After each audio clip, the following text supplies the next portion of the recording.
Hey, salut gang! Aujourd'hui, je vous reparle de la Lil Bigfoot. Je voulais vous montrer qu'est-ce que ça donnait une fois installé. Pouce, là, quand je viens installer un frame en dessous d'une roulotte, il me faut des petits trous, sinon ça passe pas en dessous. C'est pas grave. L'idée est qu'on puisse voir qu'est-ce que ça donne la construction que j'ai faite pour être en mesure de boulonner un essieu standard là-dessus. C'est ce que ça donne. Il n'y a rien qui dépasse. Ça dépasse pas la coquille. Puis tout fit à sa place. La roue est bien centrée. C'est vraiment sur la coche. En dessous, on a installé du boulonnage tout neuf en stainless. En avant, en arrière. Fait que c'est certain que ça rouillera pas. Des noix autobloquantes.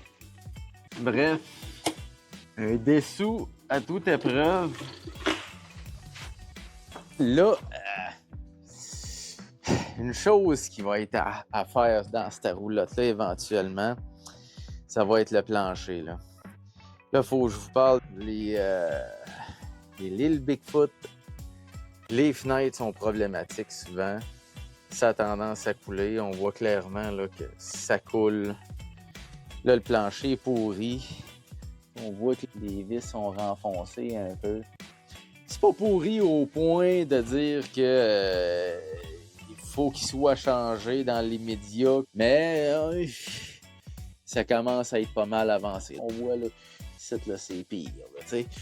Puis là, si on va de l'autre côté... Et on voit là que, ouf, ici, là, ça renfonce. Là. Ça, c'est le frame qui pousse dans la coquille. Là. On voit le bois, là, c'est pas écœurant. Là.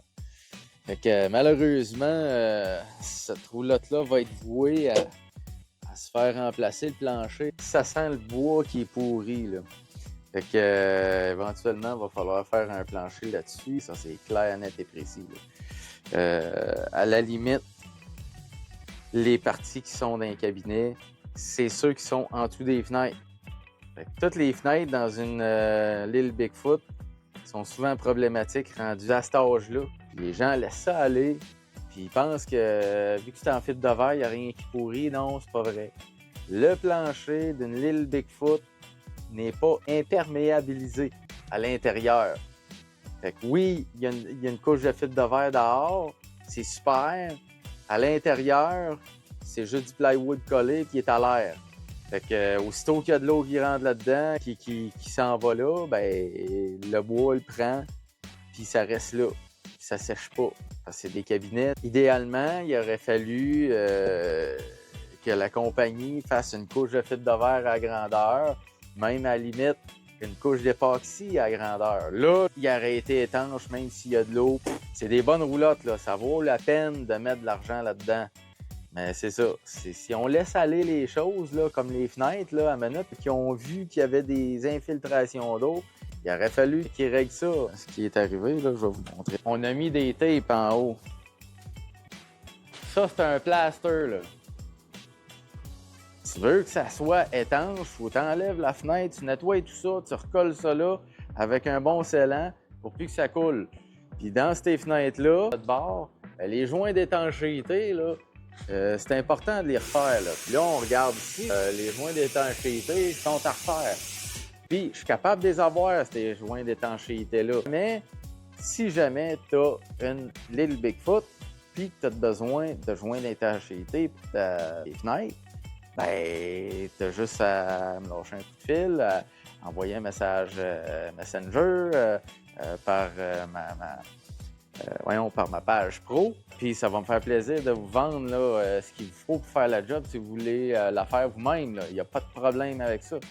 Mais c'est important de régler ces problèmes-là parce que ça peut éviter des gros dommages en bas. Là, les gros dommages sont faits. C'est une question de temps pour dire que, bon, il va falloir remplacer le plancher au grand complet. Fait que ça veut dire tout. On enlève le plancher au grand complet, c'est tout enlevé. les cabinets à l'intérieur. Après ça, c'est remplacer le plancher, réinstaller le cabinet. Sinon, ben, tu vas avec, puis la roulotte n'arrête pas de déprécir dans ce temps-là.